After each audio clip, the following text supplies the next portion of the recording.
있어서 소명 연기를 요청을 드렸습니다. 대단히 간절하게 요청을 드렸었고요. 소명을 연기하는 것은 흔히 언론에서 얘기하는 것처럼 시간 끌기가 아니라 시간을 끈다고 해서 실익이라든지 이런 것에 있는 것도 아니고 실체적 진실 이런 것들을 규명하기까지 시간이 필요하지 않을까라고 생각을 했고요. 그리고 특위위원장님께서도 6월 중순까지 최대한 진상규명을 위해서 진실을 규명하기 위해서 노력하겠다라고 발표한 바가 있기 때문에 6월 중순이 현재 굉장히 멀지 않은 시간이고 그때 그 진상규명 결과를 보면서 저희도 충분히 그것을 근거로 해서 변론을 할 수 있다. 그래야지 우리 소명 자료도 완성이 되는 것이 아닌가라는 말씀을 드렸고 또 하나 당기위원회의 의무에는 제소자와 피제소자 간에 충분한 합의를 유출해낼 그런 의무가 있습니다. 착잡한 마음을 금할 수가 없습니다. 다른 상대로 얼마나 서로 다른 기자회견을 해야 될지 참 마음이 많이 아픕니다. 충격입니다.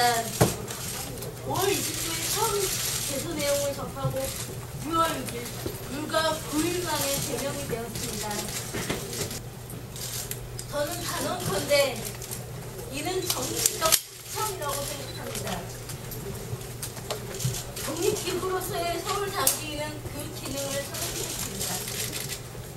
저는 도저히 용납할 수 없습니다. 오늘 강수갑 위원장님이 기자회견에서 지금이라도 사퇴를 하면 당원의 자격을 유지해주겠다고 하셨습니다. 어이가 없습니다. 모두가 책임져야 할 일이라 책임을 져야 된다면 그 운영에 부실한 주책인 대표분들께서 비례후보들에게 오셔서 같이 논의하고 같이 상의해서 사퇴를 권유하실 수도 있다고 생각합니다. 이는 향후 진보정당의 역사에서 씻을 수 없는 오점이 될 것입니다.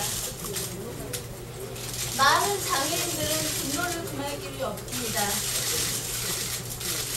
결과적으로 장애 비례대표가 현 사태의 최고의 희생양이 되고 말았습니다.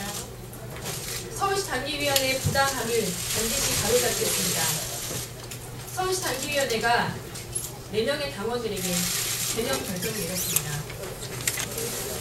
서울시 단기위원회가 당론과 당명이라고 언급했던 비례대표 순위경쟁명부 총사퇴라는 결정은 지난달 초에 발표된 조준호 보고서에 근거하고 있습니다. 그러나 총체적 부실 부정선거라는 주장의 상당 부분은 왜곡되고 부풀려져 있으니 밝혀졌고 이후 수많은 당원들이 억울함을 호소하고 있습니다.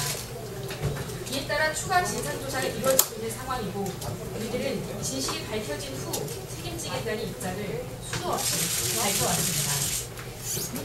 그런데 무엇 때문에 이렇게 일사천리로 제명이라는 엄중한 결정을 내렸는지 의문이 가득합니다. 어제 서울시 단기위 소명 자리에서 왜 이렇게 징계 논의를 급히 가져가는가라는 질의에 대해 단기위원장은 우리도 여론의 압박을 받고 있다고 답했습니다. 잘못된 진상조사 보고서에 따라 형성된 여론이 제명에 쏠리는 듯하니 서둘러 제명 결정을 내린다는 뜻인지 그렇다면 새로운 진실이 밝혀지고 여론이 달라지면 그때는 또 어떻게 할 것인지 묻지 않을 수가 없습니다. 또한 문제의 발단이었던 윤금순 보호만 후보에 대한 철저한 조사는 어디로 가고 관련 없는 이들을 제명 처리한단 말입니까? 이것이 원칙입니까? 이것이 진실입니까? 진실에 근거하지 않은 정치 재판에 그 누가 동의할 수 있습니까? 이번 결정은 독재 정권의 사법부에서나 있을 법한 정치적 살인행위입니다. 거듭 말하지만 의원직과 후보직을 사퇴하지 않았던 이유는 진실 규명을 통해 왜곡된 진실을 바로잡고 제대로 된 당의 혁신을 옹호하기 위함입니다.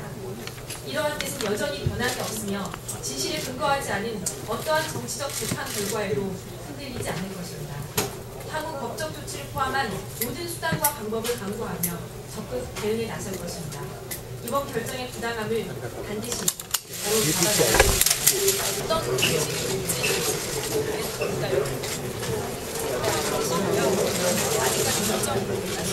자본과 별도로 가처분 신청 같은 거 내시는 계획을 저희가 결정하지 않았고요. 솔직히 말씀드리면 관리위원회에서 재경과 관련한 결정을 하려고 했습니다. 아침에 뉴스를 확인을 해봤고요. 또 3인이 같이 만났던 경우가 되지 않아서 구체적으로 이석기 의원 같은 경우는 어제 밤에 아침